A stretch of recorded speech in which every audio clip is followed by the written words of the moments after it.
Alice and I are always looking to be more healthy, and we were just talking about how fasting is one of the best ways to do that, but it's so hard. But the great thing about Prolon is that's not what you're doing. It's not that you're not eating for 5 days. Instead, you're using their science-backed program to convince your body you're fasting. You guys, this 5-day program really is amazing. It comes beautifully packaged and it does all the thinking for you. Each day is its own box. And by following their program, I know I just feel so much better.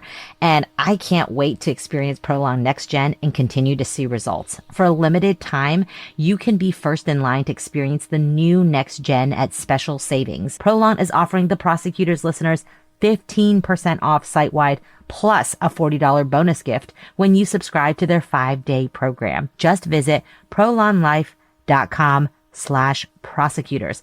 That's PROLONLIFE.com/prosecutors to claim your 15% discount and your bonus gift.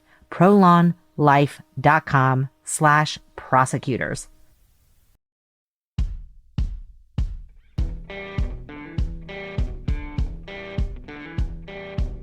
I'm Brett. And I'm Alice. And we are the Prosecutors.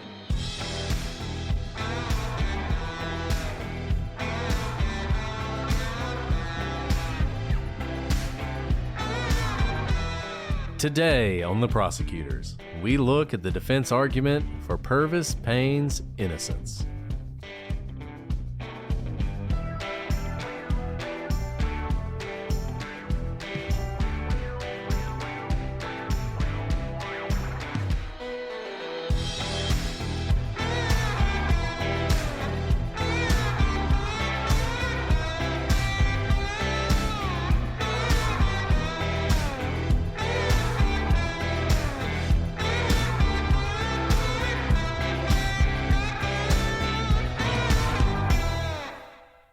Hello, everybody, and welcome to this episode of The Prosecutors. I'm Brett, and I'm joined, as always, by my mint co-host, Alice. Not gonna lie, because of the accent, I'm not exactly sure what you just said. Mint. Like the U.S. mint? Mint, like what goes in a mint julep, the finest bourbon drink that one Did can make. Did anyone else hear mint with an E? Mint. Like not mensch, we're saying the but same word. Mint. They're mint. different.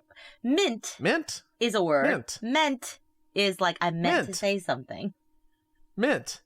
We are annoying so many of the one-star people right now, and I don't even care. I don't even care. You know why, guys? Because it's Maycember. It is the last week of school, and the kids are running amok, and Mama has lost her mind. She has. She doesn't even know what the word mint means anymore. I was texting with Brett today, and I don't know what I was thinking. I just texted him something completely out of the blue, and he was like, "What? We're in the middle of a conversation. I don't know what you just said." And I was like, me neither. I wasn't following our own conversation. We did. It was like ships passing in the night. But not the Titanic, because the Titanic would have sunk. We talked about this before we started recording. It didn't pass nothing. So, all of that to say, we're talking about Pervis Payne today. Pervis Payne, last week, we sort of gave you the standard story in the Pervis Payne case, the prosecution case, one might say. I'm sure you left last week thinking this guy is definitely guilty. Well, today, we're going to bring you the other side. And this is kind of like being on a jury, because if you're on a jury, what happens? The prosecution gets up, they give their side first. You have a little bit of cross-examination from the defense, but then it's the defense's turn to stand up and put on their evidence for all the reasons the prosecution is wrong. And that's what we're going to do today. We are using the petition for clemency that the defense has put forward in the Pervis Payne case to explain to you why some of the things we talked about last week might not be as clear as you might think. So we're hoping that you guys, when you're armed with all the facts, can decide for yourself whether or not Pervis Payne is guilty of this crime. And just want to say again, thank you so much to the kids. We enjoyed meeting with y'all so much. I hope you're listening. You were great. You guys are going to do fantastic things in the future, and we can't wait to see you again. I just have to say real quick, It's amazing how they aren't kids at Christ Presbyterian Academy. They really were like our cohorts. They were, I think, juniors and seniors, and it was so impressive the type of professionalism and rational thinking they brought to this case. So really appreciate you guys. I think you're already on summer break. Sorry it took us so long to record this episode, but maybe some, summertime listening for y'all. Yeah, let me just say, we talk to schools. We like talking to schools. It's one thing to talk to sixth graders. It's another thing to talk to juniors and seniors. That is intimidating. I don't care who you are. Talking to juniors and seniors is intimidating, but they were awesome and they made us feel so welcome, and we enjoyed it so much.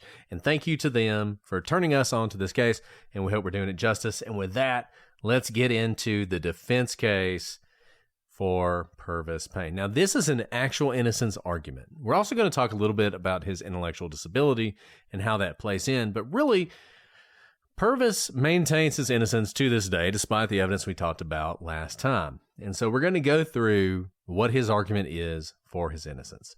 So, as we said, Pervis Payne, he did testify at his trial. And let's back up and talk about some of the things he talked about. He testified that he's going into this apartment building. And remember, there's sort of a door you open, and then you go up some stairs, and then you'll be at the apartment building that belongs to his girlfriend, and across from his girlfriend is the victim. So he testifies that as soon as he opens the front door to the apartment building, a, quote, black guy with long white, like a tropical shirt, kind of beige, he had just jumped from the second landing down to the steps and ran down past me real quick.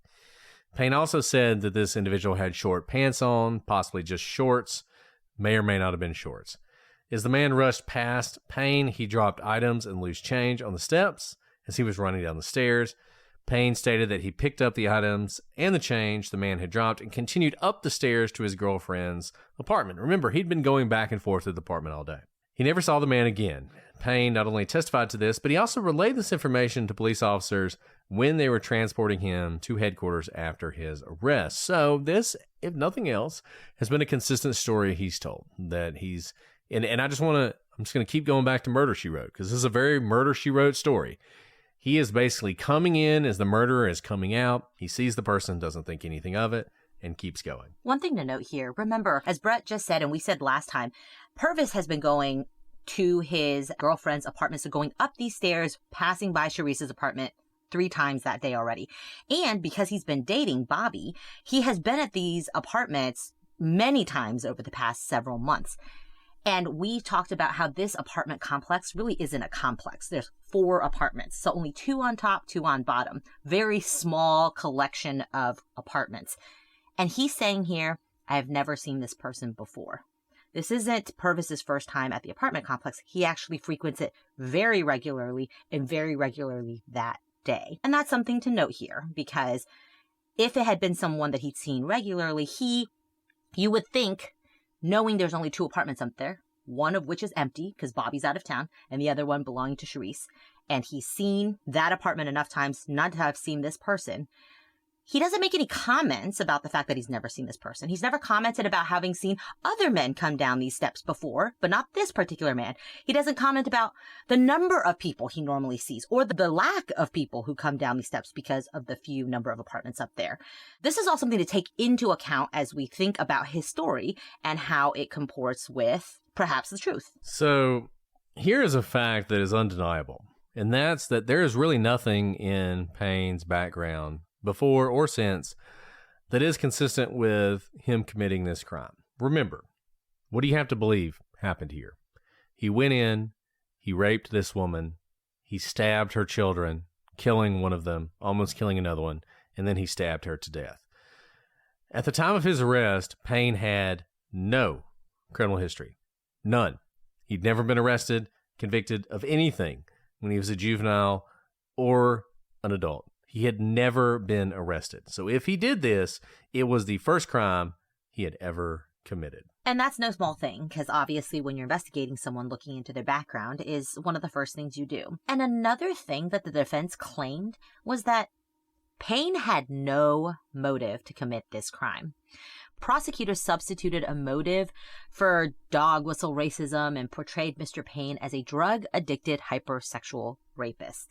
That's exactly what his defense team argued before the Executive Clemency Board. Now, we've talked about how Pervis did not know Charisse, and he had no animosity towards her. They didn't have a dating history. They didn't have a sexual history, nothing like that. In fact, he seemed to be in a pretty good relationship with Bobby, the neighbor. Of course, rejected sexual advances can be a motive for rape, sexual assault, murder, and other crimes.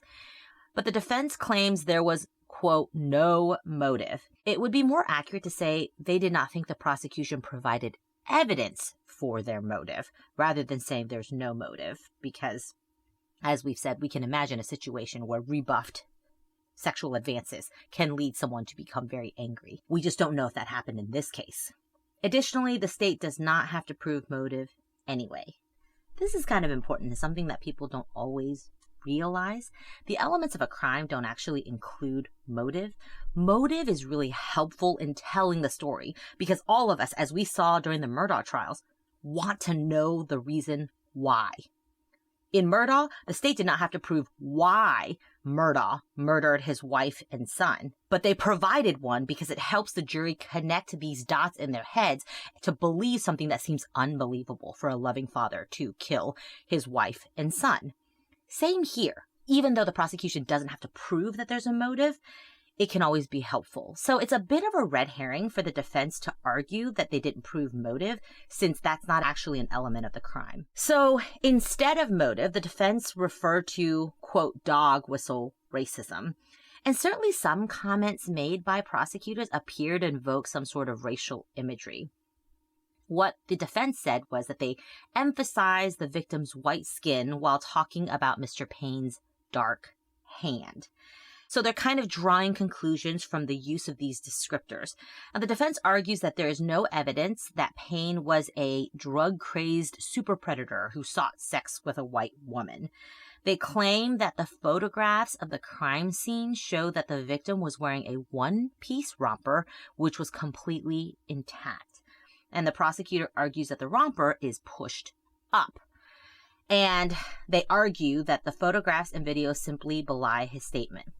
One thing to note here, though, I understand the comments about, wearing a romper. Those ladies who've worn a romper know it's a little bit difficult to get it off sometimes. But remember, a really key piece of evidence that the prosecution brought up was a used tampon next to Charisse's body.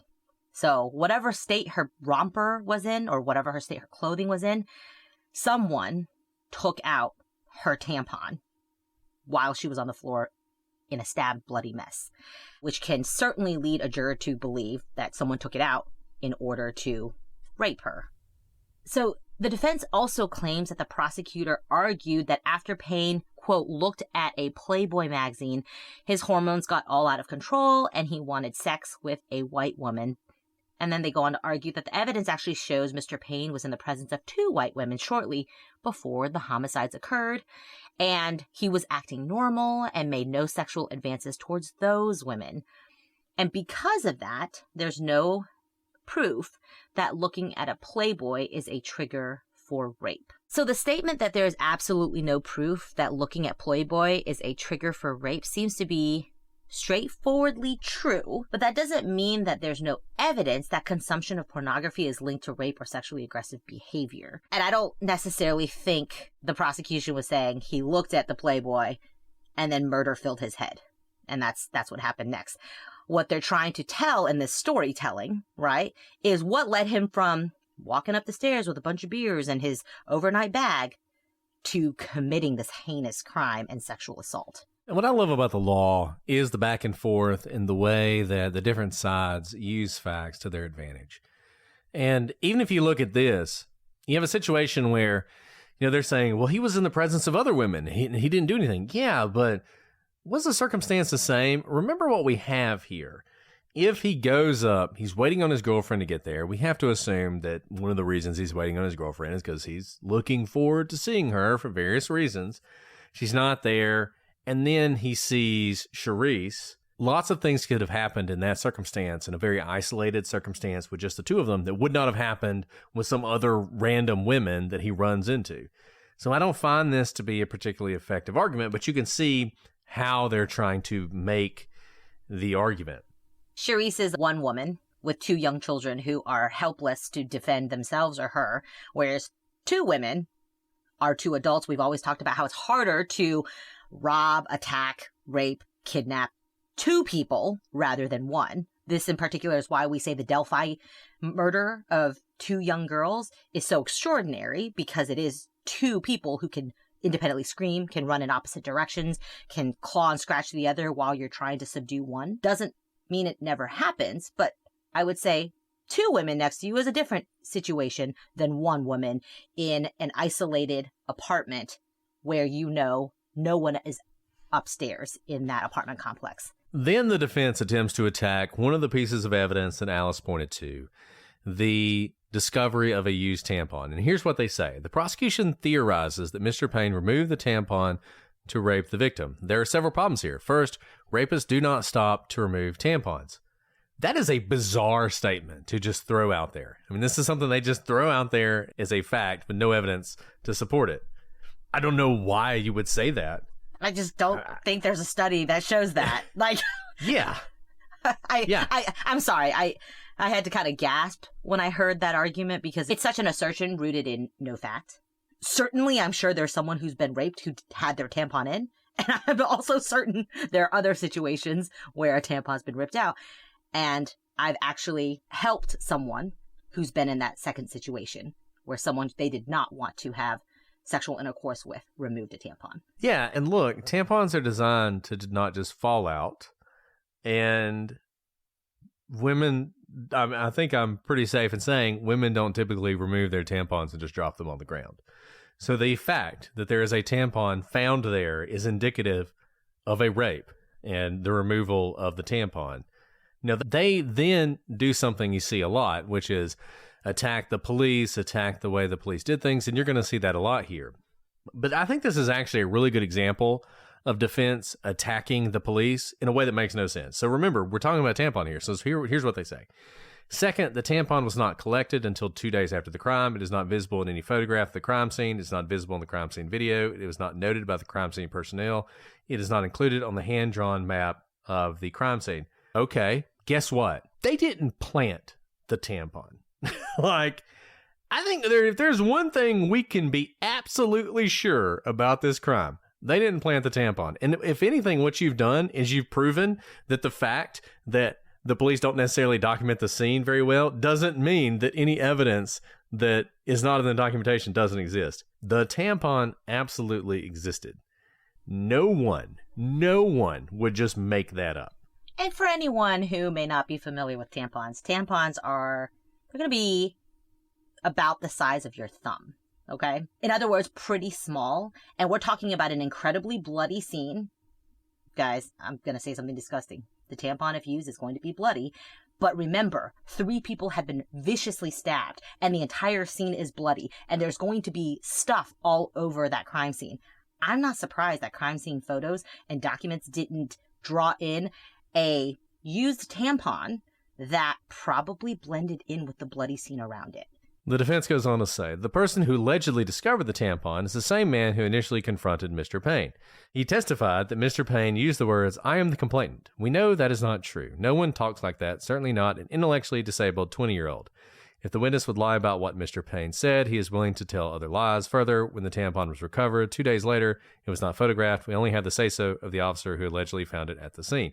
Once again, they didn't plant the tampon. I can't believe anyone would make that argument, and frankly, it weakens your argument to include it.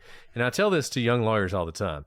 If you're trying to make an argument that's obviously absurd, don't make the argument. It just makes everything else you say weak. The tampon absolutely was there. Now look, did Payne say, "I am the complainant"? Probably not. When the guy was writing the report, did he use like police lingo, as police often do? Yeah, he probably did. Does that make him a liar? No. Does it mean that he's lying about the tampon? Absolutely not. I think if there's one thing we can say absolutely happened in this case is they recovered a tampon. And look, whether Pervis Payne did it or not.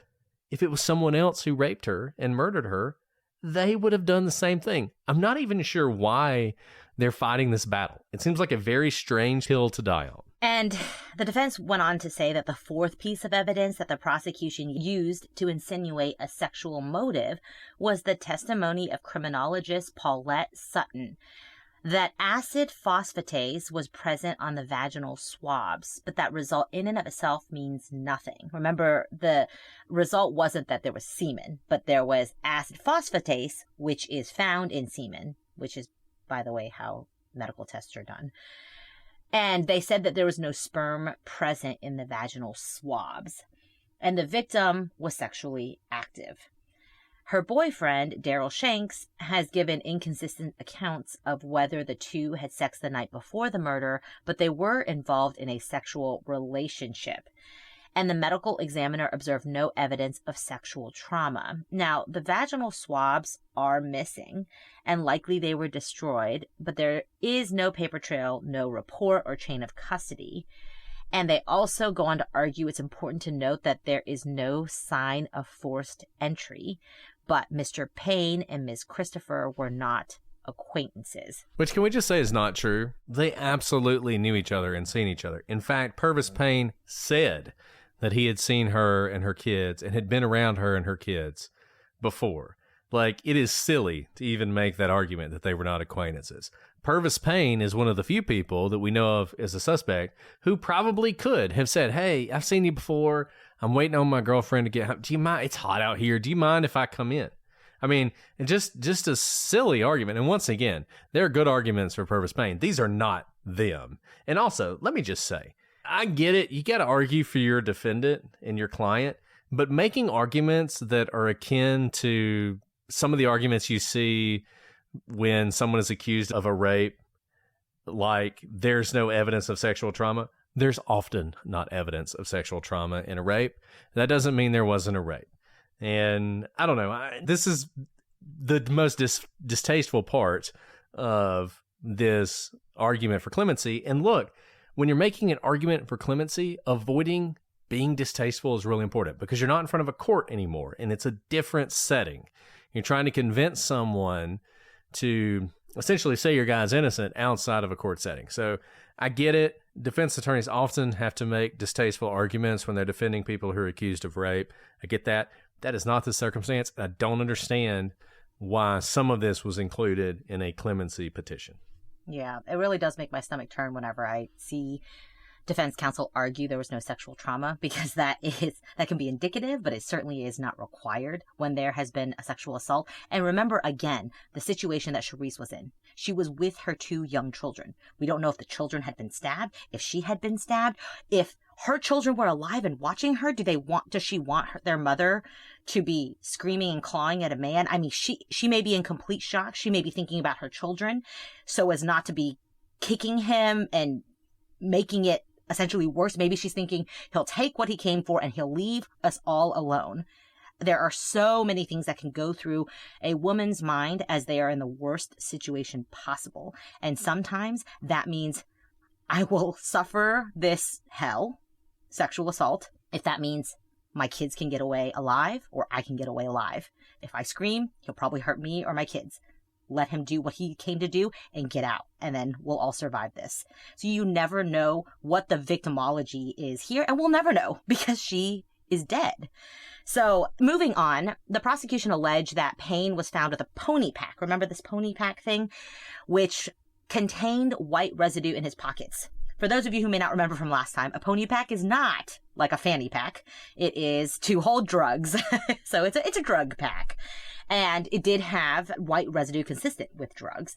And in fact, it was tested positive for cocaine and a syringe cap. However, no track marks from injecting drugs were observed on his body. Furthermore, testimony and affidavits from friends and family indicate that Pervis had, quote, no history of serious drug use. Of course, this was part of the argument by the prosecution that Pervis was high on drugs or on some substance, maybe had been drinking, and so he was doing something out of the ordinary of what all his friends and family are saying he's incapable of. The defense here is saying, you don't even see track marks. So there's no way he could have shot up on cocaine or otherwise have been inebriated. The defense then go on to say, confident in the lack of drugs in his system, Mrs. Payne begged officers to run a drug test on Pervis. Now, they refused, and Mr. Payne's mother begged for a drug test the night of the murder. Again, the police refused.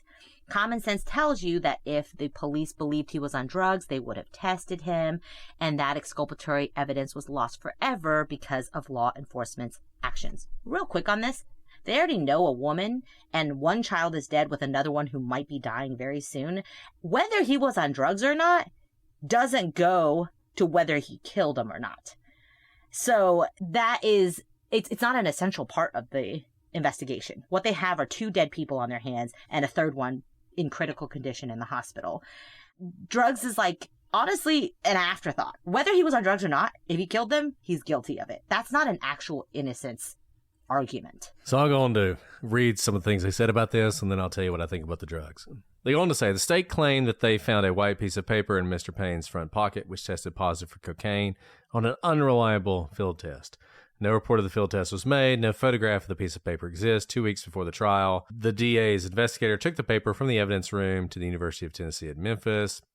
This person testified at trial. He claims the paper had been sent to the TBI previously. There's no report from them. Holtz describes the paper he took as testing as blue. The prosecution received a report that the paper tested positive for traces of cocaine, but does not quantify the amount detected. No lab notes or bench notes exist. No photograph of the paper exists. At trial, the paper had vanished. Just 2 weeks after testing, the paper remains missing. There's no evidence that Mr. Payne injected drugs. There are no photographs of needle marks or track marks, which would be expected on a person who used IV drugs. No witness testified that Mr. Payne had ever used cocaine. So let's talk about this for a second. Number one, when your argument is the police didn't do a thorough job of investigating, when you then rely on the fact that they didn't do a thorough job of investigating to disprove something that's bad for your client, it loses a little bit of its impact. Did the police do all these things? Did they take pictures of track marks to do drug tests or all this stuff? Probably not, because frankly, they found a guy covered in blood, leaving a place where people had been stabbed to death, and they probably were lazy. And I give you that 100%. That is not proof that he wasn't on drugs. I am going to go out on a limb and say that if you tested every piece of paper in my house, you would not find a positive test for cocaine. The fact that they tested the paper and it came back positive for cocaine and that they found the syringe cap means, most likely, he was taking cocaine. Whether or not that means he was involved in the murder or not, he was taking cocaine. And this is another one of those places where it's like, I guess why you're arguing this, but your argument is very weak because it doesn't seem to comport with reality. And just note, you'll see this a lot when you see these innocence claims, because what are they saying? They're not saying we can prove he didn't use drugs. You know, his mom really wanted him testing for drugs. Did Pervis ask to be tested? Because kind of interesting if he wasn't saying, yeah, test me right now. They don't say that, right? You know, the man who would know better than anybody whether there's going to be drugs in his system. And his mama doesn't think he used drugs. He's not standing up and screaming, test me. And what you see is not proof that he didn't do it, but just proof that the police didn't do a good job of documenting it. They say it's exculpatory evidence because they didn't test him. It's just as likely that they missed the opportunity to get some inculpatory evidence. If they had tested him, we don't know that the result wouldn't have been that he, in fact, did have cocaine in his system. But given what we do have, it's more likely that he would have had than that he would not. And this is what's great. Because they didn't do the test, the prosecution can make this argument. But if they actually tested and it likely came back for cocaine, they're like, well, there goes that argument. And here's the other thing. Note that they're not saying that Pervis Payne doesn't have track marks. It's very carefully worded in the clemency application. They say that the police didn't do a good job because they don't have photographs and evidence of track marks. That is different than saying Pervis Payne doesn't have track marks, because guess who is present at trial? Pervis Payne. Guess who can pull up their sleeves and show the parts of their body that track marks are typically found in and show the jury that track marks are not present. They don't need photographs or evidence from the police to show that point in court. And here's another thing. Track marks, this is kind of like the sexual trauma thing for sexual assaults. It's not all the time. There are a lot of places you can inject cocaine, and track marks certainly are indicative of abuse because you inject yourself so often that scars form where you typically inject yourself, but they don't form after several times of stabbing yourself with a needle. They form after like intense levels of abuse. And when it becomes difficult to inject yourself in certain parts of your body because you've injected yourself so often in those veins, you find other parts of yourself, like the backs of your knees, for example, that are not the first places that people think of as having track marks. So this time he may have injected by syringe. There are multiple ways to take cocaine, as you all probably know. So in this particular instance, he was found with a syringe cap. Doesn't mean that's the only way he ever took cocaine. He may have snorted it. He have done other types of drugs that didn't necessarily need a syringe. So this argument is kind of trying to weave past a lot of other arguments, but I don't find it particularly compelling. The defense then go on to say that they've had all this exculpatory evidence that's been lost because it was not collected or is destroyed. And this is a repeated theme they kind of keep harping on. They said the most valuable evidence, which is fingernail scrapings, which the state confirmed existed in writing on July 29th, 2020, has vanished with no explanation. They said that we know from the testimony that the bodies of the victims and the furniture in the apartment were moved before any photographs or video were taken. No blood samples were taken from the scene. Blood was observed on the sink and toilet in the bathroom, and the handles on the sink and toilet were not tested for fingerprints. Given the amount of blood on the floor, there should have been bloody footprint impressions, but none were photographed or documented. A folded pair of adult glasses that did not belong to the defendant or victim were found next to the victim's body, but no attempts were made to identify the owner. The defense also claims that the police said they had to borrow their chief's personal color camera to take photographs because the department did not own one. Inexplicably, they claim they forgot to put film in the camera. So these are some of the arguments they've made about evidence that could have been exculpatory that was lost. And I mean, this is typical stuff, and it's not out of bounds for them to make these claims because oftentimes, in fact, basically in every case, the police don't do everything. They do things they shouldn't have done. They don't take steps they should have taken, particularly at this time. I would like to think we've gotten better at preserving the scene, and we've gotten better at documenting the scene. And so a lot of times you see these old cases, and you see a lot of mistakes that just seem, man, what were they thinking? And these are legitimate claims, you know, unlike some of the other ones. I think these are legitimate claims. The police should have done a better job. They didn't do a great job. You know, they wanted to take color photographs. They forgot to put film. That's not inexplicable. They literally just forgot to put film in the camera. These things happen. And so we don't have the evidence that they would have liked to have. I think it's actually a little more compelling that they forgot to put film in the camera because they just didn't even have a color camera. They're like being attacked for not having enough funds to have these sorts of devices. This is the 80s. And so they're more being attacked for not having the resources to have like every potential device, which again is kind of based on tax dollars. And they still tried to work around it, right? They're using their personal devices to work around the fact that their department doesn't have one. So I get what they're trying to do here, but again, it's not showing like malice on the part of the police department, but rather lack of resources, which is something that is not foreign to police departments. So they also tried to point out that there could be issues that are more significant than that. And like in the Adnan Syed case, they have some handwritten notes of the prosecutor that they try and focus on. And these notes, they are hard cues, so hard questions. And they write down some of the things. They talk about the 3 beer cans, and there's a note that says, did police plant them? Look at pictures.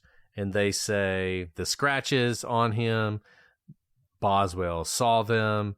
They note that there were drips of blood on the floor. Why not submitted? And they say, screwed up, didn't want to use, not found. Then they say evidence receipt, fabricated, beer cans, not found where claim. Now, here's the thing. This prosecutor is making these notes, and they're hard. He notes them as hard questions. it is impossible to know what was in his mind. But I will tell you what would be in my mind if I was writing this, would be the hard questions that the defense is going to ask at trial. So I would be trying to figure out what are the things that the defense is going to attack. What are the hard questions they're going to ask of my police officers, of my witnesses, in an attempt to trip them up. And I would want to come up with those hard questions and address them. It does not mean that this prosecutor believed that this stuff was planted or that this stuff was fabricated. What it means is the defendant and the defense counsel is going to attempt to ask those questions of the police, and we need to be prepared for that. That's the way I interpret this. I don't think this is they thought all this happened, because if that's what they're saying, then you got to wonder if the prosecutor's in on it, in on framing him. Why would they even be concerned about this, right? The only reason they would write this down is if they wanted to be prepared for trial where these things would come up. So that's what I think is happening here. Obviously, the defense is going to paint it as even the prosecutor recognizes that there was probably planted evidence in the case. And this is why this is important. There's so much evidence in that room that is damning to Pervis Payne. The only way around it is to say it's planted. Take the beer cans, right? So you got the beer cans, which he admits to buying. They have his fingerprints on them. He claims that he left them outside. They're found inside the apartment. The only argument he can make about that is that the cops planted it. That has to be his argument. That has to be the thing that he is going to say. And if you're any prosecutor worth his salt, is going to understand that that is going to be the attack made by the defense, and you're going to want to be prepared for that. The defense goes on to say, Mr. Payne has always maintained that he purchased 3 cans of beer. He opened one and the other 2 were in the bag. He left the open beer can in the bag with the other 2 beers on the landing outside Bobby Thomas's apartment when no one was home, which I'll just tell you, as someone who drinks beer, it's very strange to me that we just open the beer and leave it in the bag. Personally, I would drink the beer, but whatever. Later, when he ran from the scene, he grabbed the bag in his overnight case. The open beer can spilled and soaked through the bag, which broke, and the beer cans fell out as he was running. This is what he says. This notion that what actually happened was these beer cans were relocated to the apartment. I mean, okay, I guess that's a possibility, and you basically have to believe that. You have to believe that he did that. One thing that I think is very strange that the defense argues, and I'll quote it, is there's no proof that Pervis Payne purchased 4 beers. Detective Wilson did not mention finding beer cans in the apartment in his report. Another thing they did not do was go out to the store and buy a 4th beer to plant in the apartment. If there were 4 beers, he bought 4 beers. Now, maybe they took the cans from outside the apartment and planted them in the apartment. That might have happened. But what they didn't do was buy an extra beer. If he says he bought 3 beers, he's lying. He bought 4 beers. And those beers all ended up in the apartment, either because he took them in there as part of this ruse to sort of hang out in the apartment while he waited on his girlfriend to come home, or because they were planted by the police. Did you know that parents rank financial literacy as the #1 most difficult life skill to teach? Meet Greenlight, the debit card and money app for families. With Greenlight, you can send money to kids quickly, set up chores, automate allowance, and keep an eye on your kids' spending with real-time notifications. Kids learn to earn, save, and spend wisely, and parents can rest easy knowing their kids are learning about money with guardrails in place. Try Greenlight risk-free today at greenlight.com/Wondery. Ryan Reynolds here from Mint Mobile with a message for everyone paying big wireless way too much. Please, for the love of everything good in this world, stop. With Mint, you can get premium wireless for just $15 a month. Of course, if you enjoy overpaying, no judgments, but that's weird. Okay, one judgment. Anyway, give it a try at mintmobile.com/switch.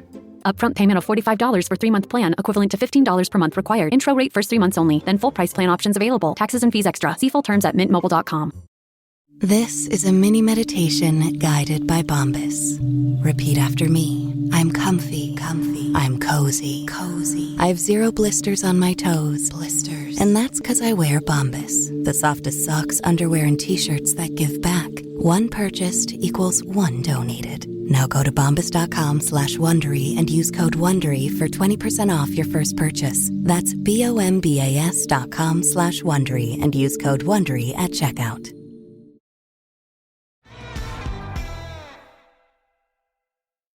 Another argument by the defense is that there's a photo showing Payne's hat underneath, remember, the toddler Lacey's arm.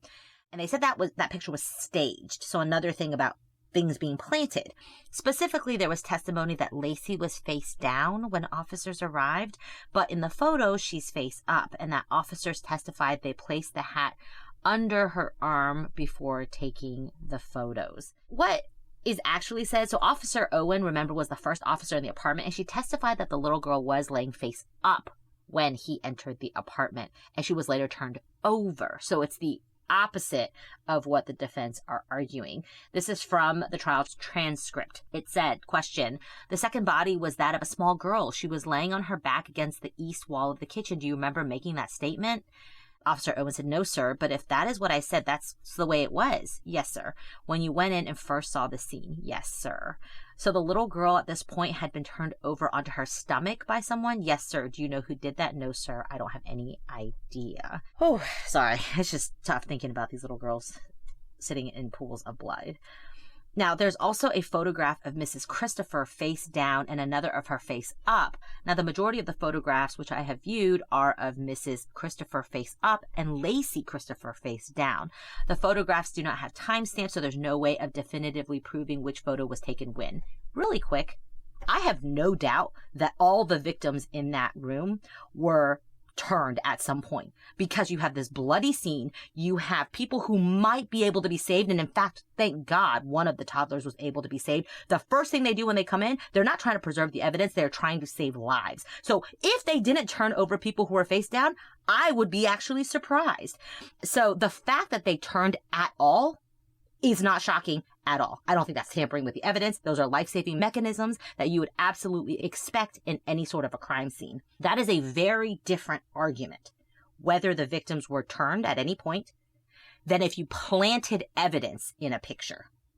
I've heard no testimony in trial that has to do with planting of the hat, which, by the way, remember, Lacey's arm was through it, just that they were turned or that there were pictures that showed them face up versus face down. That testimony, in my mind, does not go at all to whether evidence was planted to make it look like Pervis Payne's hat was in those pictures. And if you read the testimony, it's all about face up, face down, and having pictures of both, not whether the hat was actually put there by anyone. There was no testimony by Officer Owens or any other officer who said, right, before I took that picture, I placed a hat that was not currently in the room underneath the victim. Why? Because I wanted to make it seem like the owner of the hat committed this murder. There is no testimony like that, though the argument by the defense is such that. They also say the testimony is that the bodies were moved. I agree, by the way. And Officer Owen clearly stated that Lacey Christopher was lying face up when he came into the residence, and he was the first person present, but the hat is not as described by the prosecution. There is no report that indicates that the hat was under the little girl's arm. This was new testimony at trial. So even under the state's theory, the hat had to have been placed under Lacey's arm for purposes of photographs. Note how this argument takes place. The argument makes a leap of conclusion. It's saying that Officer Owen said, I saw Lacey face up. And he didn't during that part of the testimony, because, by the way, the question never asked about the hat. He didn't describe a hat, but he later on says there was a hat.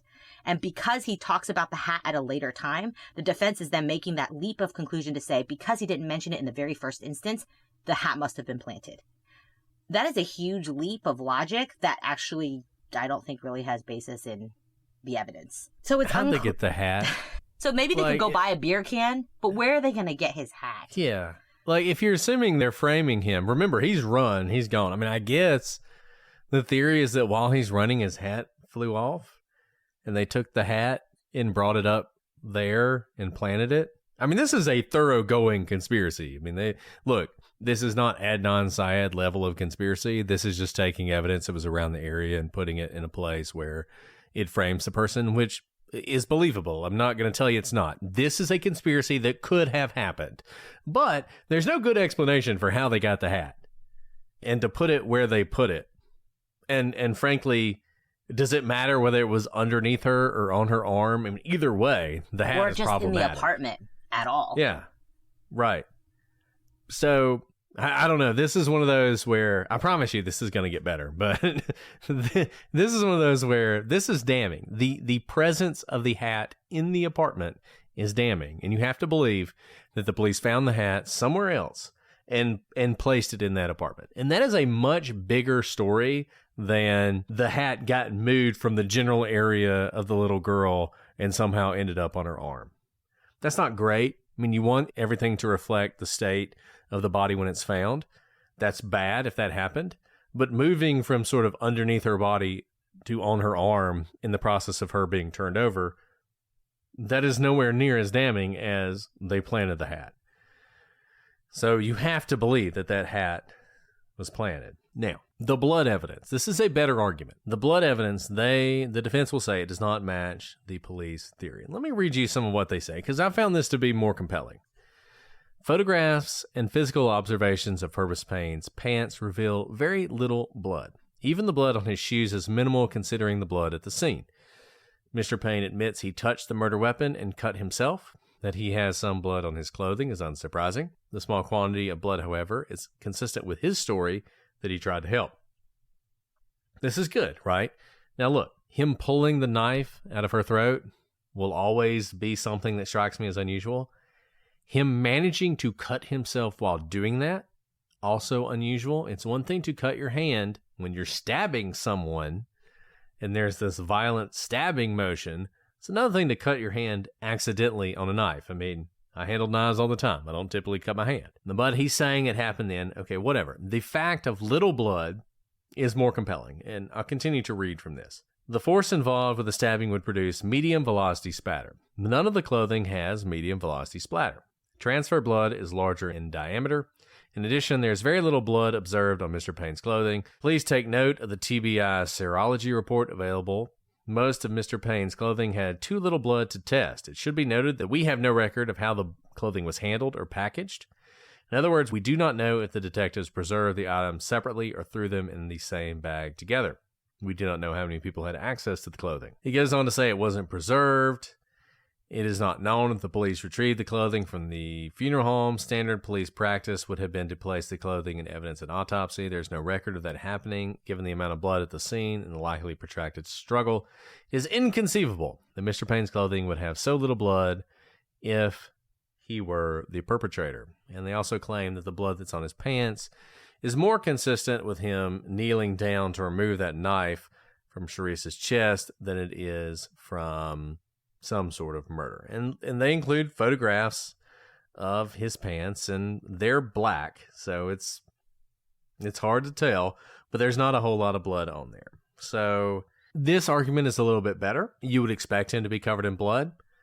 I will say this, he does have the issue of having both Nicholas's type A blood on the knees of his pants, which is not consistent with his story, because what he says is he knelt down in front of Sharice to remove the knife, and that's where the blood came from.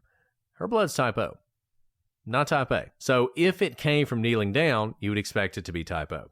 How that type A blood got on his knees, hard to say. And you also have the problem that the police who did observe him said that he had a lot of blood on him, including Officer Owen testified in trial that he appeared to be sweating blood. And also you have the fact that, remember, he ran from the police and was in hiding for some time with a bag of overnight clothes before they arrested him. So we don't actually know the amount of cleanup, but he had time, opportunity, and the means for cleanup because he literally had an overnight bag with him. Right. And I think this is their best argument, that he doesn't have quite as much blood on him as maybe you would expect, but he still had a lot of blood on him. So it's not as if he didn't have any blood on him. That was the thing the police noticed the moment they saw him the first time, is he had blood on him. And note that if you're listening to Pervis's story, he never describes blood on the man he claims to have run from Sharice's apartment. And so it's really interesting that the defense is saying If this is the guy, you would have seen a lot of blood on him. Yet their own guy is saying, I saw the guy who did it. Didn't see any blood on him. So it's a bit of a tension there. Like, I agree that there should be blood on him. And guess what? The police who saw him did see blood. But what Pervis doesn't see on the alleged killer leaving Sharice's apartment was blood. So the other thing that the defense points out is the police only photographed the palms of his hands. Now, the reason they would have done this would have been for cuts on his hands, but they didn't do a good job of looking under his cuticles, under his fingernails, that sort of thing.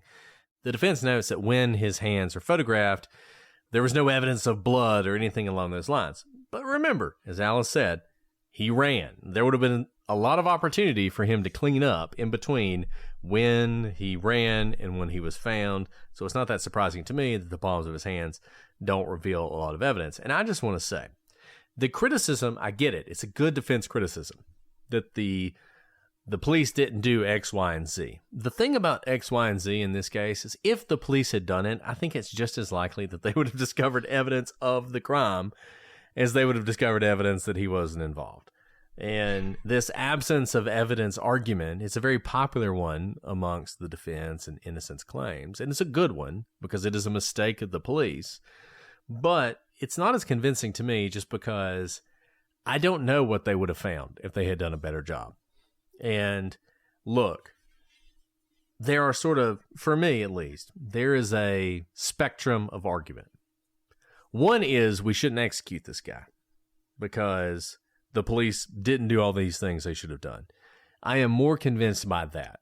I am more convinced by the argument of how can you execute this guy when they didn't even test underneath his fingernails? Maybe it would have found evidence that he did it, but maybe it would have found the opposite. Wouldn't you like to know that?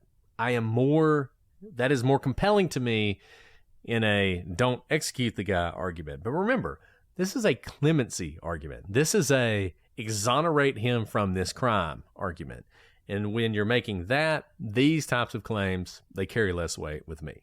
As we've said, it's all about storytelling. So the defense, if they're going to say that their guy didn't do it, they're also going to say who the alternate suspects are. And there are some. So one very good alternate suspect is Sharice's ex-husband, Kenneth Christopher. They said that Kenneth was a man of extreme violence who came from a family of extreme violence and that he had abused Sharice. The victim divorced Kenneth when he was convicted of aggravated assault and that she had a new boyfriend, kind of setting up the story of motive for this ex-husband. Now, Kenneth was completing his prison sentence for assault at the prison farm at Fort Pillow on the day of the homicide. The farm was notoriously unsecure, had prisoners dispatched to work in the community, failed to take account during the day, and it was known that prisoners could walk off during the day so long as they were back by the evening count. Really quick on that. All great to know. This is really hard because the best alternative suspect, he sounds pretty good. Violent guy, motive, was divorced because he was abusive, and then now his ex-wife has a new boyfriend. All sounds great for motive-wise. Problem is, he was serving time in prison. And while they're making these arguments about this prison was unsecure, there is no evidence that that day it was unsecure for him, that he was on work release out in the community, that he didn't report back, that there was any sign of him potentially being out there. Now, let's say they had a record of him being, released for work that day.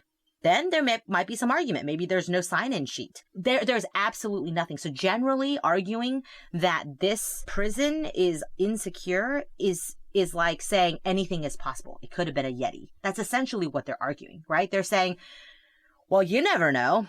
He could have gotten out. He could have found a knife. He could have killed her and made it back with all that bloody mess that we've talked about and no one saw. We have no evidence of it, but it is a realm of possibility. And those realm of possibility arguments with no evidence don't rise to the level of reasonable doubt. So 3 things. Number 1, if you're a history buff, Fort Pillow is the site of an infamous massacre in the Civil War. So I was interested by that. I don't know if you're interested by that or not, but I was. That's the first thing. The second thing, so Kenneth is the father of these children, both of whom were stabbed. Even if he was mad at Sharice, it's a little unclear why he would stab his own children. Now you may be saying, well, family annihilators, they do that. Okay. The third one, though, is a big one. Kenneth is white. And even Pervis says that the guy running by him right before he discovered the bodies was a black man. So you add the difficulty of this happening, the sort of implausibility of this guy leaving a prison farm to commit this murder. He also doesn't fit the description of the very person you're trying to exonerate as being the guy. So unfortunately, I think Kenneth is probably out. It's probably not him. Which brings us to the second possibility, which is that this is actually someone involved in the drug trade. So Pervis would claim, once again, that he's going up, he sees this man run past him. And he is not the only person to support this argument. So, years after the murder, about 5 years after, there was another gentleman who lived in this area. His name was John Edward Williams. So this murder happened in 1987. In 1992, he would claim that he was around the area the day the incident occurred and that he saw Payne walk into the apartment building. And shortly thereafter, he saw another black male walk out of the building. He stated the man then got into a car and drove away. Soon after, he saw Mr. Payne running from the apartment building. Now, he said that he had seen this same black man come out of the building multiple times. And he stated that he would see both Sharice and this black man together on multiple occasions, and that at times they would get into arguments. And he stated that he knew that Sharice used drugs, and in fact, they would use drugs together. This is a fascinating moment in this case, because deciding whether or not you believe this person, John Edward Williams, it's an important moment. One thing I'll note, his statement about the individual differs from Pervis's. Pervis says this man was running out of the building. He doesn't say that. He says he was walking out of the building. It is interesting, though, that he claims to have seen this man at the apartment complex before. It's also interesting that he claims to have used drugs with the victim before, and that he indicates that this person might have been a dealer. Now, he never attempts to identify who this person was, and frankly, I don't think he knows. He went on to say that the victim was a pretty big drug user. And in fact, he had been involved in drug trafficking himself. He said that his brother had sold drugs both to the victim and had also sold drugs for him. And he said that Sharice owed money to some of these drug dealers. The idea being that she owed money to these drug dealers, and shortly thereafter, she was murdered. So the alternative theory here is she's buying drugs from this individual, and he murders her as a result. So the drug use of Sharice is actually corroborated or admitted to, I don't know what you want to call it, by her ex-husband. Her ex-husband also said that she used drugs. And indeed, at the time of her death, Sharice did have methamphetamine and amphetamines found in her blood. Whether she used drugs or not, the next leap is a big one, is that she was in a drug trade, owed money, and was killed by drug traffickers, right? You can use drugs and not be the victim of a drug trafficking murder or hit. Again, this is kind of like the taking pictures with your face up, face down sort of thing. They're taking something and then extrapolating into an argument where there's kind of no link to that ultimate argument. And honestly, the fact that she had drugs in her system might actually go towards the fact that she was maybe getting high with Pervis that day or drinking with him, right? I mean, your defenses are down when you do have amphetamines, and maybe she knew this person to also be using, and so she's bored, she's with 2 kids, nothing else to do, sure, come on in, let's like both be high together. I don't know that to be the case, but like that's not great for Pervis's argument. Look, and here's the thing about drug dealers. I'm not going to say they never kill anybody to make a point to other people. So, you might say, look, if someone owes you money and you kill them, you're never going to get the money. That's true. But on occasion, you kill somebody to make a point to everybody else. You don't pay me, this is what happens. But here's what drug dealers don't do. And prove me wrong.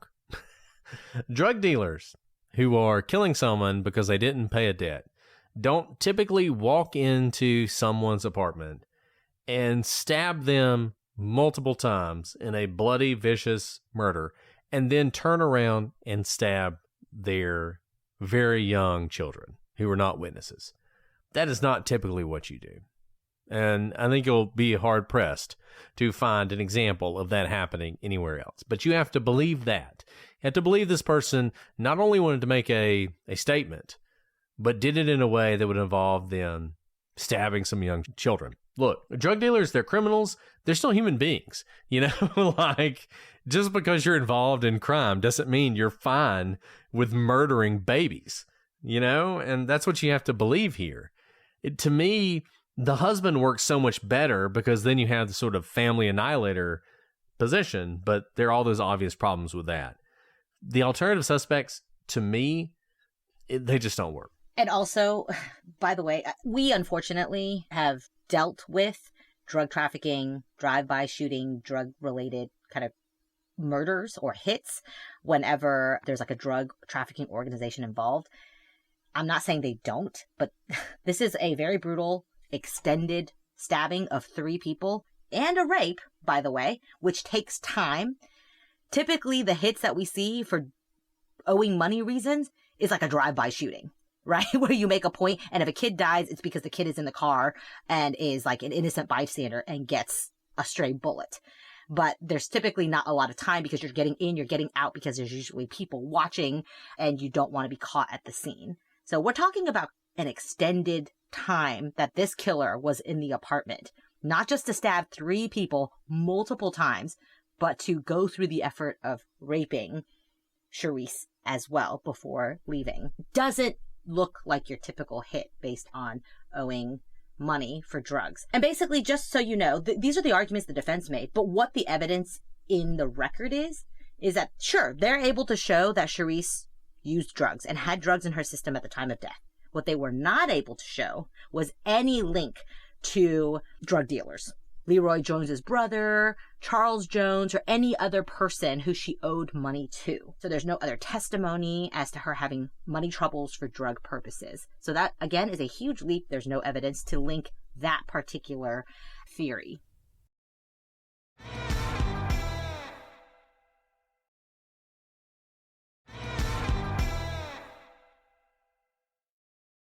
So let's talk about intellectual disability.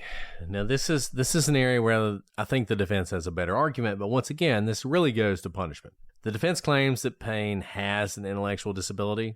He has a reported IQ of 72. They claim that when accepted norms are applied, Mr. Payne has a functioning IQ of 68. Now, this is important for a reason, because 70 is sort of your go-by. Above 70, we typically say that person is not intellectually disabled. Below 70, we tend to say that they are. Now, even that is a stretch, because although 70 is a marker, something to consider, the Supreme Court and the courts that have looked at this always look beyond that. They look at your ability to sort of manage in life as to whether or not you can understand the consequences of your actions. I mean, look, basically, we don't say this, but it's almost like a version of insanity. It's this idea that if your IQ is too low, your ability to regulate your own conduct, to understand the difference between right and wrong, is lessened. And because of that, we don't necessarily want to apply the harshest penalty to you. So this normally comes in when we're talking about the death penalty. And in fact, Payne would benefit from this. His death penalty was eventually overturned on the basis of his IQ. According to the defense, Mr. Payne, he exhibits significant deficits in all the sort of various areas that we look at to determine whether or not someone is intellectually disabled. Now, the difficulty here is always that if someone tells you, I'm going to do this IQ test on you, and your defense attorney has told you, oh, by the way, if you do really well on this, they're going to execute you. If you don't, maybe you won't be executed. The temptation to malinger is strong. So that is always something that I think is difficult to deal with. I think it's interesting that Payne consistently tested above 70. Never tested very high, but we're talking 74, 73, 72.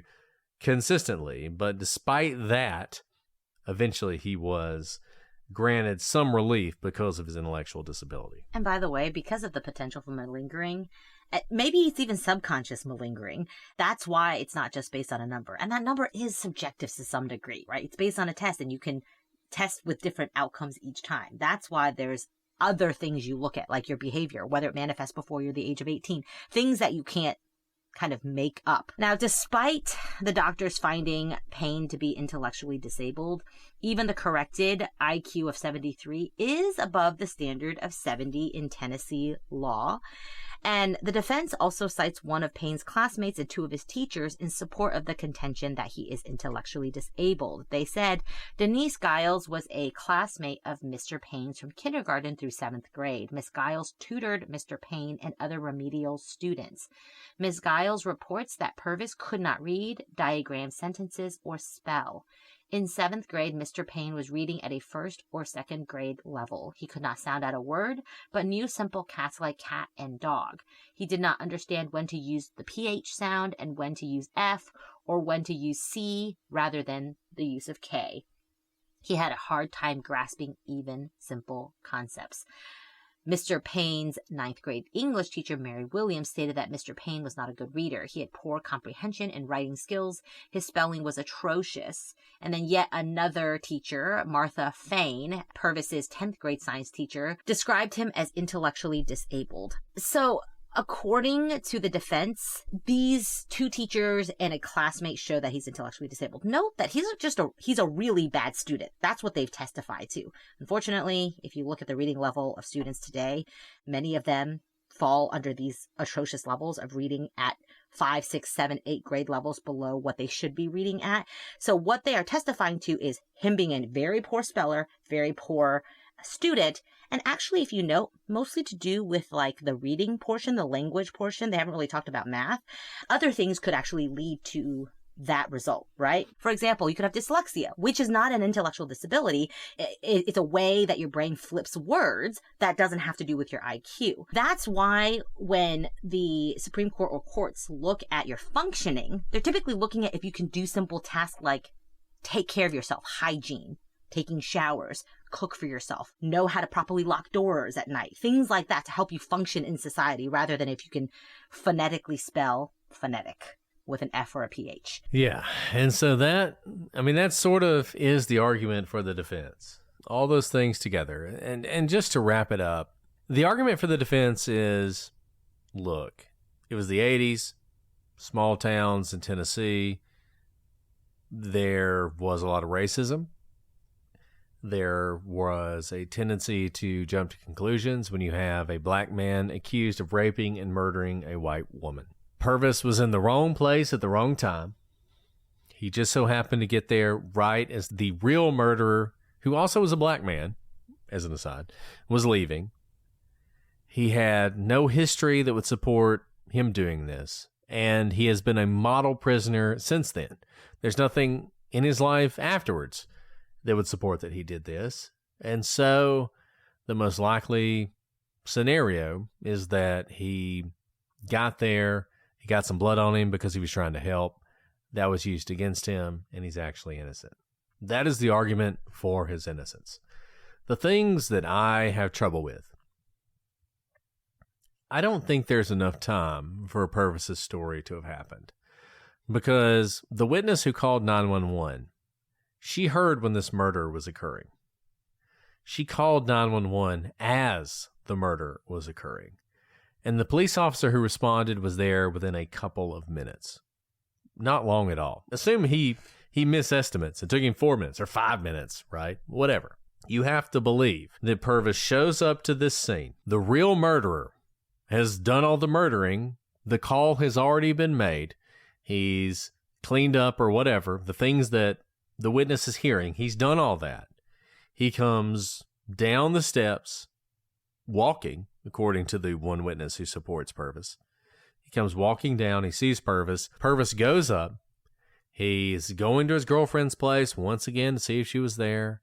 She's not there. He notices the door is open. He hears a child crying. He goes inside.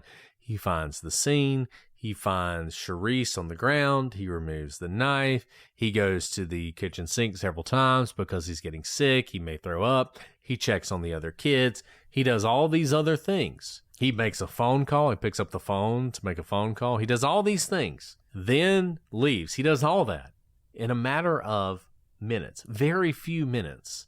He does all that. He happens to run into a cop right as he leaves. Even though he says he wanted to seek help, rather than seeking help, he takes off running. He's found hiding somewhere later on, and he's arrested. You have to believe all that.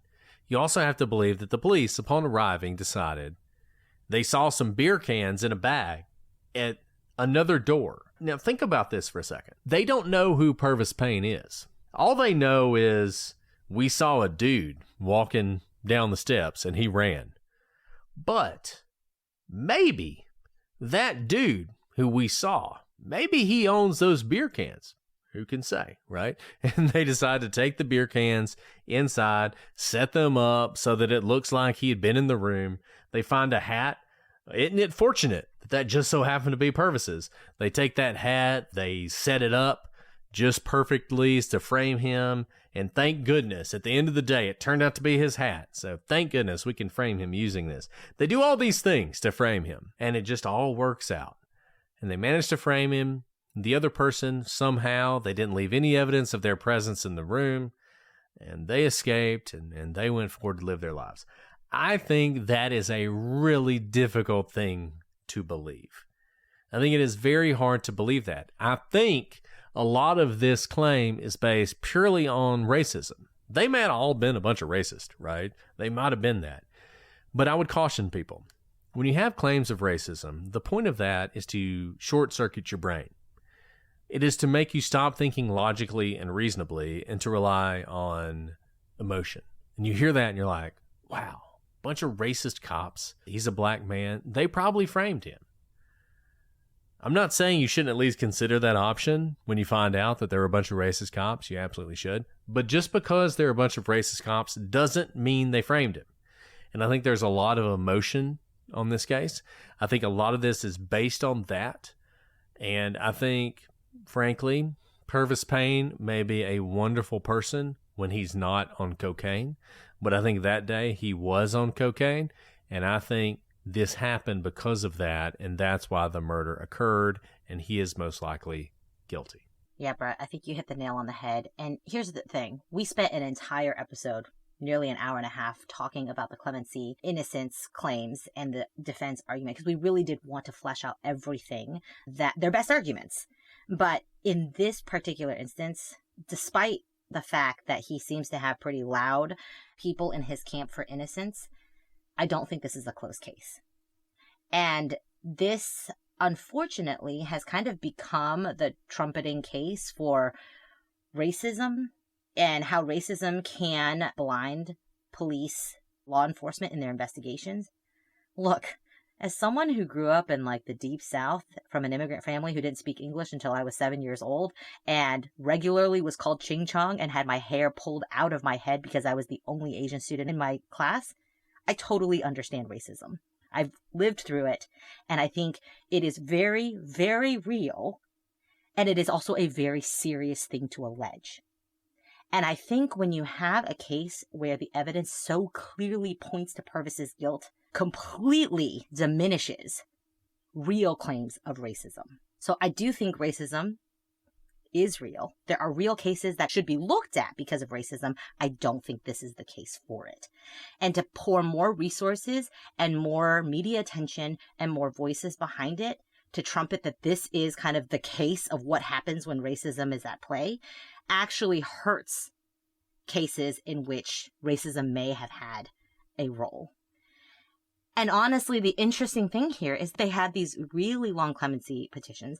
There are all these arguments about losing evidence or not preserving evidence. But in no way was there actually any evidence that this particular law enforcement department was racist towards Pervis, towards the Black community. There's nothing of that sort. And this entire department really has been under attack in more recent years for being racist because of this case. When we see bad acts by people who should be wearing the white hat, we need to call it out. Absolutely. But I think when you sound the dog whistle at all times, there's a reason there is the parable of the boy who called wolf. I absolutely want racism called out when it is appropriate, but when we call it in every single case, it loses its meaning, it loses its force, and we're really hurting people who are actually facing racism. And in this case, the evidence just seems incredibly clear that Pervis brutally stabbed 3 people that he probably barely knew, 2 of whom were young children who could do him no harm, who could not testify against him. And even though the one child ultimately survived, their life was completely ruined. There's no taking back of what's happened. And I do commend the people who are looking for actual innocence claims or wrongful convictions. But as we've said before, and we're the first to call out when we think a case is a wrongful conviction. I mean, we will throw everything behind it because we as prosecutors, we as citizens of this country don't want that to be the case. But when you see a clear, correct conviction, justice needs to be served here. And we don't need to waste resources that could be better directed elsewhere. And I think one of the hardest things to do, I think it is probably the case that Pervis Payne is generally a nice guy. I think he probably is not the kind of person who would do something like this in ordinary circumstances. If you take away the drugs and everything else, he probably wouldn't do this. And I think one of the things in true crime that we face so often is we get to know these people. We get to know the accused, and we assume that because we know them and they're not monsters, that they couldn't have done this. And we forget that so many murders are committed by people who are not monsters. We want to believe that murders are committed by heinous, depraved psychopaths. Most people who kill people are not psychopaths. They are not. And do I think it was the right call not to execute him based on everything we've talked about? Probably. I think his intellectual disability combined with a few other things tell me this is not a good case of the death penalty. Do I think he's guilty? Absolutely. I think he's absolutely guilty. Do I think he's likely to reoffend if he's released? No, because I think a lot of things happen that came together to create this circumstance. And I think we in the true crime community, we love black and white. We want them to be absolutely evil. We want people to either be Chris Watts evil, right? Or Leo Schofield innocent. Like, that's what we want. That we want that to be the world. That is not the world. The world is so much in between. And Pervis Payne is in between. And you might talk to Pervis Payne right now and think, there is no way this guy could have done something like that. And the man that Pervis Payne is today probably couldn't have. But that doesn't mean it didn't happen in 1987 or whatever it was. And we have to remember that. And we have to look at the evidence, because the evidence doesn't lie. The evidence isn't influenced by emotion. It just is what it is. And in this case, I think the evidence that you can't change and you can't plant tells you that he did this. And at the end of the day, I think he's guilty, and I don't think he should be exonerated. And I think if he were exonerated, that would be such an insult to the victims. Should he be released? Fine. I don't have a problem with that. That's the sentencing scheme in Tennessee. So be it. But he should not be exonerated. He should have to carry this with him for the rest of his life.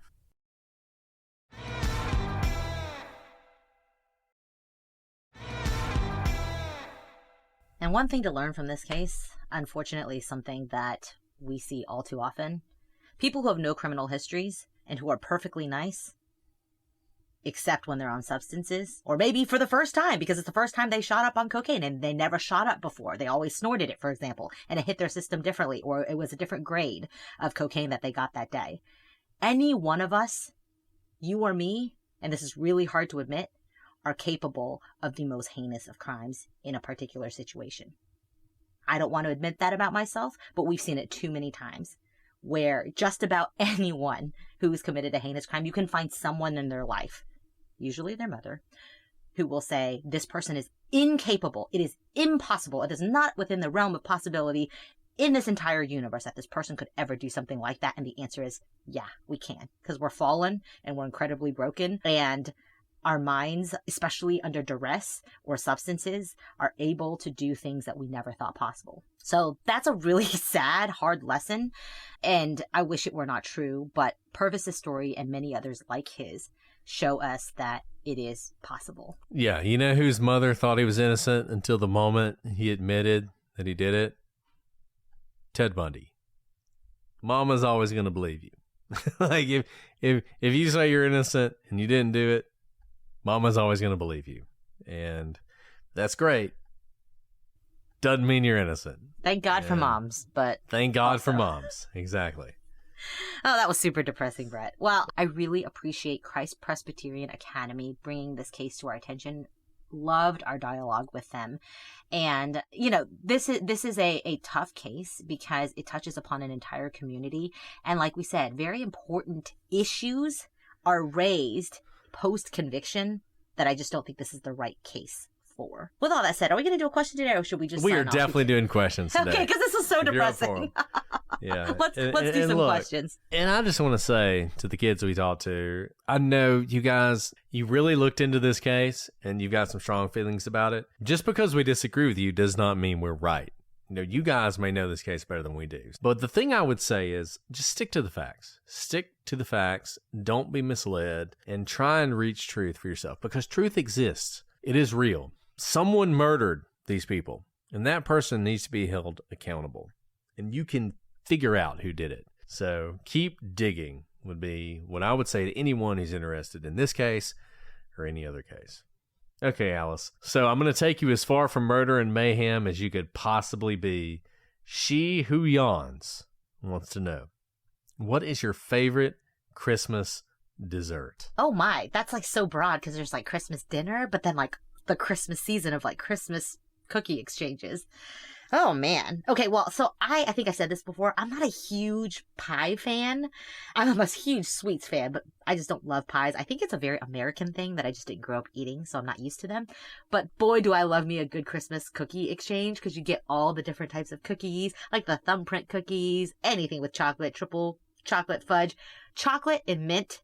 I know a lot of people don't like that combination. I think it is the most joyous combination of all time. And at Christmas time, that's when you get the Christmas mint M&Ms and Christmas chocolate mint deliciousness is what I love. So anything with chocolate and mint is my jam. And I have now weaseled my way into like 3 or 4 Christmas cookie exchanges. I don't think they know I'm a part of other ones. I just want all the cookies in the world. Can I just say, I love many things, but there is one thing that I hate with a burning passion, and that's chocolate and mint. Are you Can't serious? Stand it. I would rather die 1,000 deaths. You're than kidding. eat I didn't know chocolate this and about you. mint. We can't be friends. Friendship over, podcast over. I mean, it makes me want to gag. When I accidentally eat chocolate that has mint in it, I just want to die. I love chocolate and I love mint. But when you put the two together, disgusting. Just absolutely awful. I didn't hate know it. that this was a taste for people. I didn't know this was an offensive taste to people until very late in life. I'm talking in my 30s. And when someone was like, oh, I don't like chocolate mint, I literally guffawed and I thought they were kidding because I thought it was one of those things where it's like, everybody loves chocolate, for example. Yeah. So I just want to say, I think you're super weird. I'm not, I think we can be friends because it means you will give me all your chocolate mint, right? Yeah, oh, I absolutely will. And those of you out there, stand with me together. But like We Thin will Mints, conquer. Girl Scout cookies, isn't that like one of the Disgusting. most popular selling cookies of all Disgusting. time? And can I tell you what I even do? At Christmas time, I buy extra of the chocolate mint M&Ms because they only come out at Christmas, I think. Disgusting. And I store them so I can have them. And the little Hershey Kisses with the mints, So the gross. peppermint. Oh, so good. Like, why would you ruin good mint and good chocolate by putting them together? It's like a delight in your mouth. It just stays with you. No. No. So what is your favorite? I mean, then? I don't like chocolate gravy either. Like, why would I like chocolate and mint? It's just gross. So for Christmas, there's a few things I love that are Christmassy. Number one, and this is sort of a cultural thing. Like, I'm not sure if the things that I associate with Christmas are actually Christmas. One of them, though, I love eggnog. I love eggnog. I don't know if eggnog is considered a dessert, but I love it. Eggnog with like That's a great point, Sophie. This is coming full circle. Sorry, Sophie, I had to highlight that awesome comment. I called Alice Mint at the beginning. I didn't call her Chocolate Mint, though. Full circle. Anyways, eggnog with some bourbon is just amazing. Good eggnog, it's hard to beat. And here's another the weird thing I thing. like. I don't like eggnog. Like the fact that it's made of eggs. Okay, anyways. And again, this is not something I knew that people liked until I was well into my 30s. So, red velvet cake. I love red velvet cake. Do you like red velvet cake? Of course. Is that a Christmas thing for you? Well, I didn't know it was a Christmas thing. I guess it makes sense because it's red. But my mind was blown when I watched one of those cooking shows and realized red velvet was just chocolate. It's and I was just like, chocolate. Wow, of course I love it. It does taste different because it's not brown. I know. Doesn't it taste different? Color, yes, absolutely it does. It totally messes with my brain. No, 100%. And then pecan pie, which you can have anytime, but oftentimes you have at with Christmas. ice cream. With ice cream, right? With ice cream. And if you can get a pecan bourbon pie, oh, God, so good. So good. Now, I have a friend who's a complete loser and doesn't listen to the podcast, so he won't be offended by this. But he makes like classic figgy pudding, like English figgy pudding, which basically you make right after Thanksgiving and then you let it marinate for a month and then you eat it, which sounds absolutely disgusting to me. And that's like his big Christmas thing. He's very proud of it. Gross. Disgusting. I don't love that at all. I don't think I actually know what figgy pudding is, but I saw a recipe for it once and I was like, nope, no thanks. Yeah. No thanks. No thanks. So anyways, I'm going to go with, for my answer to the question. You've answered a lot of it. If I have eggnog and a piece of pecan pie with maybe a red velvet cake, I love that. I like that. You're making me kind of want Christmas right now. Okay. Well, that was a good way to kind of debrief this past hour. I was going to ask another question, but if you don't want to. Okay. Sounds good. This one is directed at me, so you don't necessarily have to say much, but this is from KPL 1960. And KPL 1960 wants to know, Brett, what is your military background?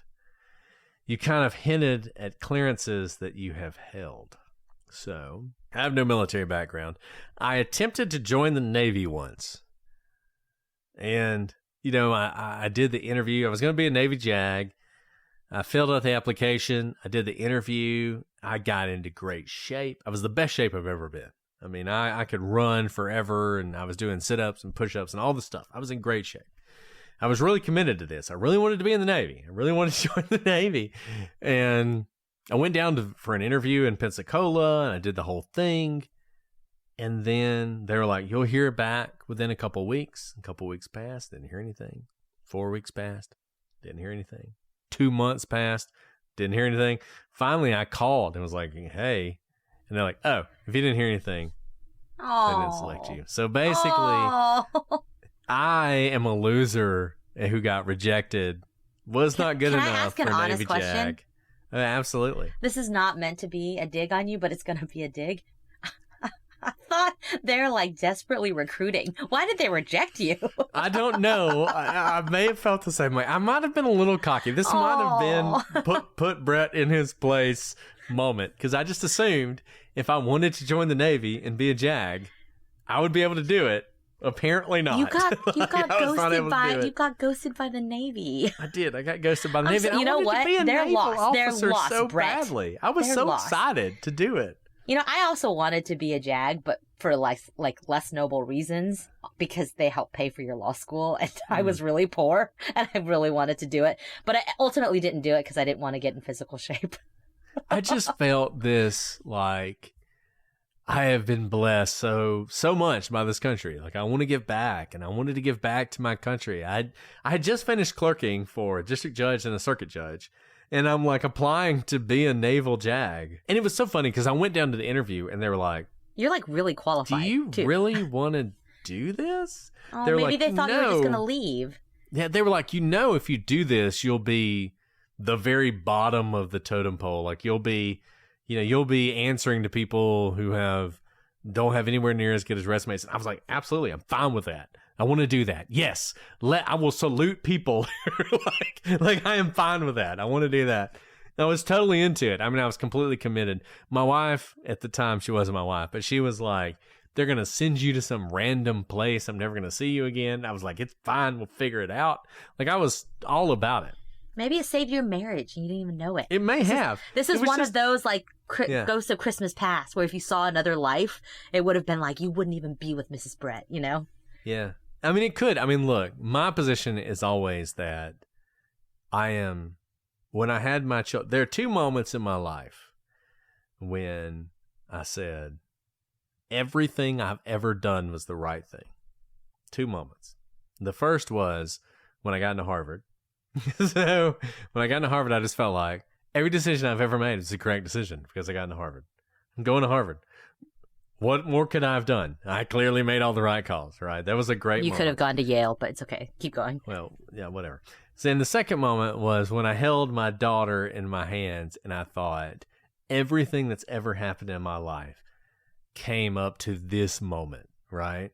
And if he's listening in the future, obviously when I held my son in my hands, thinking the same thing, right? But I mean, seriously, like everything that ever happened in your life led me to where I am now. So what is a mistake? What is like a whatever? Like I didn't get in the Navy. Big whoop. I got to where I am, and that's what matters. So I'm fine with it. But nevertheless, wonder sometimes why I didn't get in the Navy. But to answer your question about the clearances, I don't know why I have these clearances. Just to be clear, Brett and I had the same clearances. I just don't brag about it because you're not supposed to brag about it, Brett. So I don't know why I have all these clearances. I know all these things I know. And it's just weird. The answer is, I don't know. But it wasn't because I was in the military, because they rejected me. So here I am. All right. Well, it's been great doing this podcast with you guys. I hope you all have great lives. Maybe in the next life I'll see you again. But until then, I'm Brett. And I'm Alice. And we are the prosecutors.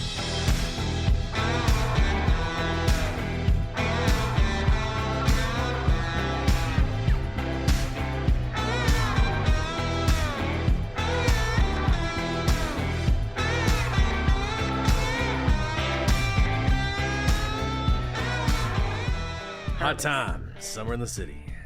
Yeah. Happy almost Memorial Day. Where did I put? There's my water. Sorry. It is almost Memorial Day. Couldn't find my water. Everybody needs a stiffy. Let's see. Justine had a kid get stuck in a chair. My kid the kid that was obsessed with Squanto for like 8 months, he's newly obsessed. Like, I mean obsessed with the Titanic. Except I love Titanic. His Titanic doesn't sink. And he gets very mad when you talk about the Titanic sinking. And so he has turned his room into a Titanic. Every night.